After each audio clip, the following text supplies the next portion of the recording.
ख्रिस्टीय अभिवादन सबैलाई जय मसीह। प्रभु येशू ख्रिस्टले भजन सङ्ग्रह पाठ पढाए अनि सुनाइमा हामी सबैलाई आशिष दिएका हुन्।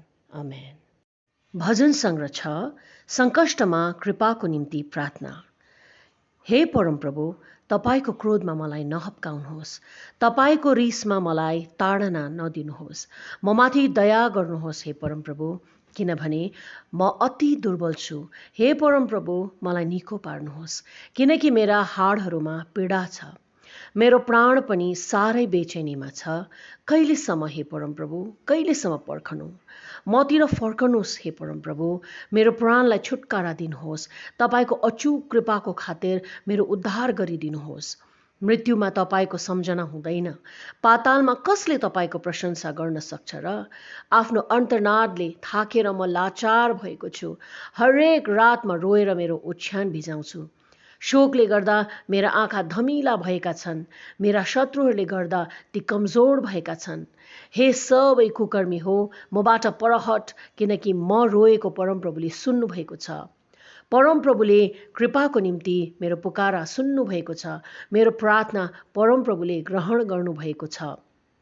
मेरा सबै शत्रुहरू शर्ममा पर्नेछन् र ज्यादै घबराउनेछन् र पलभरमा लज्जित भएर पछि हट्नेछन्। आमेन।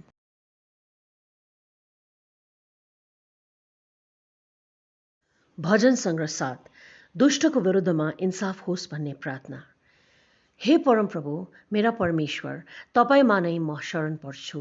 मेरो खेदो गर्नेहरू सबैबाट मलाई बचाउनुहोस् र छुटाउनुहोस्। नत्र त सिंहले झै तिनीहरूले मलाई फहराउने छन् र मलाई छुटाउने कोही नहुँदा तिनीहरूले मलाई टुक्रा टुक्रा पार्नेछन्। हे परमप्रभु, मेरा परमेश्वर, यदि मेरो हातबाट केही अधर्म भएको छ भने, यदि आफ्नो मित्रलाई मैले खराबी गरेको छु भने र बिना कारण मेरो विरोधीलाई लुटेको छु भने, यदि मैले यसो गरेको भए मेरो शत्रुले मलाई खेदेर भेट्टाओस् र त्यसले मेरो शरीर भुइँमा कुल्ची मिल्ची पारोस् र मेरो प्राण धुलोमा मिलाइदियोस्। हे परमप्रभु, आफ्नो क्रोधमा उठ्नुहोस् र मेरा शत्रुहरूका प्रकोपको विरुद्धमा तपाईँ आफै खडा हुनुहोस्। हे मेरा परमेश्वर, जाग्नुहोस् र न्यायको आदेश दिनुहोस्। जाति जातिहरू तपाईँको वरिपरि एकत्र हुन् र तिनीहरूमाथि उच्च स्थानबाट राज गर्नुहोस्। परमप्रभुले सबै जातिहरूको न्याय गरून्।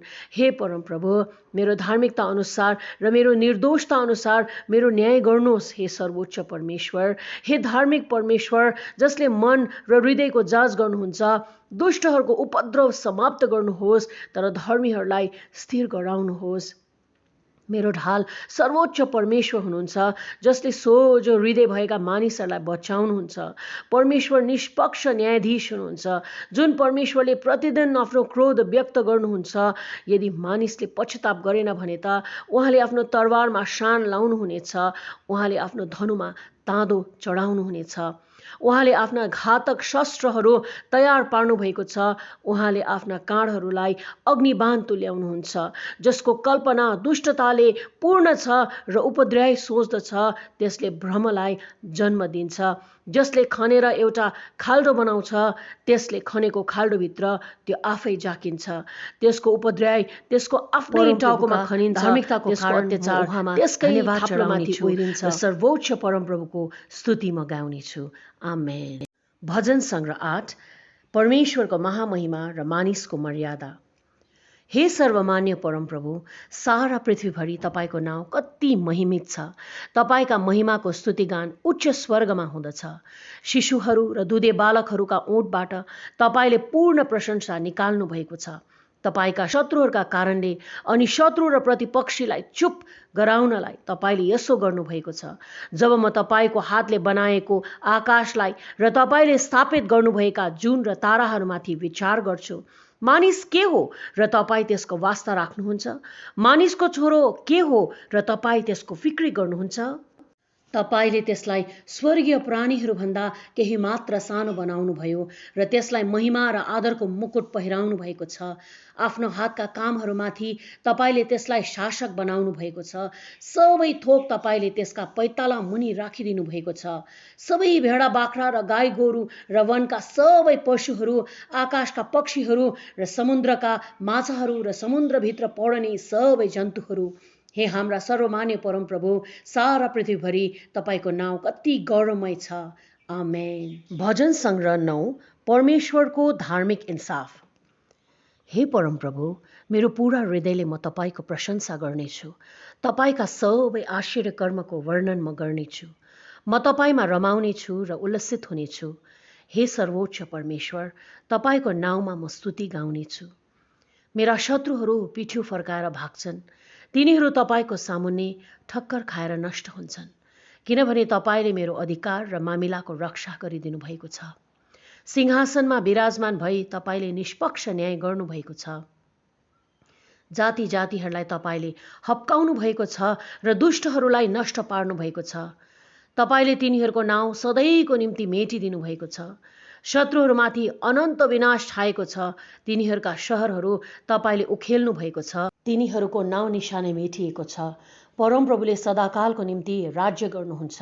उहाँले न्यायको निम्ति आफ्नो सिंहासन तयार पार्नु भएको छ र उहाँले धार्मिकतासित संसारको न्याय गर्नुहुन्छ। उहाँले निष्पक्षतासित मानिसहरूमाथि शासन गर्नुहुन्छ। थिचोमिचोमा परेकाहरूका निम्ति परमप्रभु किल्ला हुनुहुन्छ। कष्टको समयमा एउटा शरणस्थान। तपाईँको नाउँ जान्नेहरू जतिले आफ्नो भरोसा तपाईँमा राख्छन्, किनकि हे परमप्रभु, तपाईँको खोजी गर्नेहरूलाई तपाईँले त्याग्नु भएको छैन। सियोनमा विराजमान हुनुहुने परमप्रभुको स्तुति गाओ।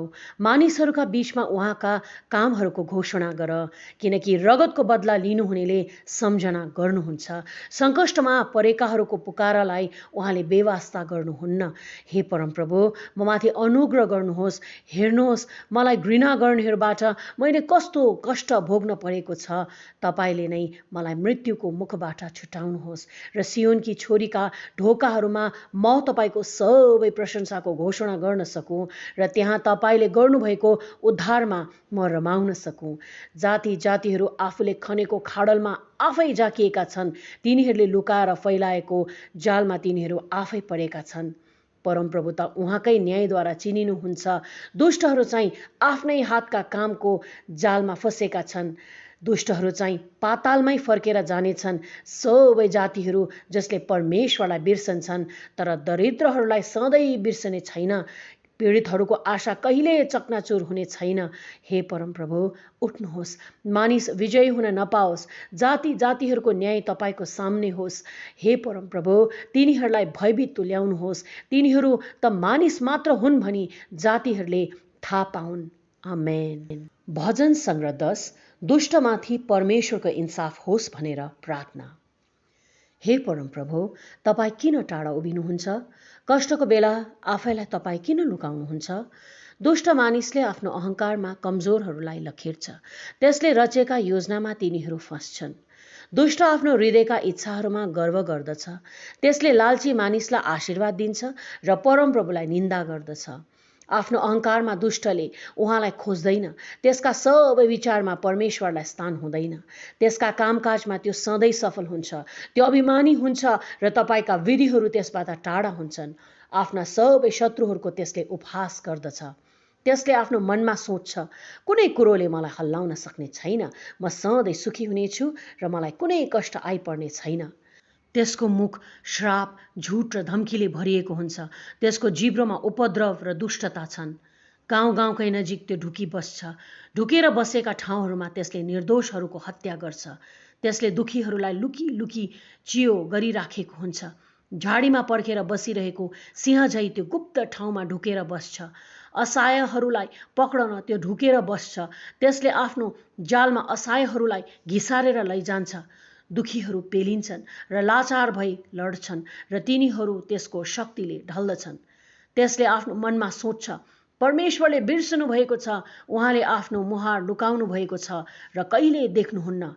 हे परमप्रभु, उठ्नुहोस्। हे परमेश्वर, तपाईँको हात उठाउनुहोस्। असहायहरूलाई नबिर्सनुहोस्। दुष्टले किन परमेश्वरको निन्दा गर्छ? त्यसले किन आफ्नो मनमा भन्छ, उहाँले मेरो लेखा राख्नुहुन्न, तर हे परमेश्वर तपाईँ दुःख र शोक देख्नुहुन्छ, तपाईँले ती आफ्नै हातमा लिनुहुन्छ। दुखीले आफैलाई तपाईँमा सुम्पन्छ, अनाथको सहायक तपाईँ नै हुनुहुन्छ। दुष्ट र कुकर्मीको हात भाँचिदिनुहोस्, कुकर्मीका नभेट्टाइने दुष्टताका लेखा लिनुहोस्। परमप्रभु सदा सर्वदाको निम्ति राजा हुनुहुन्छ, जाति जातिहरू उहाँको देशबाट नष्ट हुनेछन्। हे परमप्रभु, पीडितहरूको इच्छा तपाईँ सुन्नुहुन्छ, तिनीहरूको हृदयलाई तपाईँ बलियो पार्नुहुन्छ, तिनीहरूको पुकार तपाईँ सुन्नुहुन्छ। तपाईँ अनाथ र थिचो मिचोमा परेकाहरूको रक्षा गर्नुहुन्छ, ताकि पृथ्वीको मरणशील मानिसले आतंक अझै नमच्चाओस्। आमेन। यो थियो परमेश्वरको वचन। प्रभु येशू ख्रिस्टले भजन सङ्ग्रह पाठ पढाए अनि सुनाइमा यहाँहरू प्रत्येकलाई हामी सबैजनालाई आशिष दिएका हुन्। आमेन। सबैलाई जय मसीह।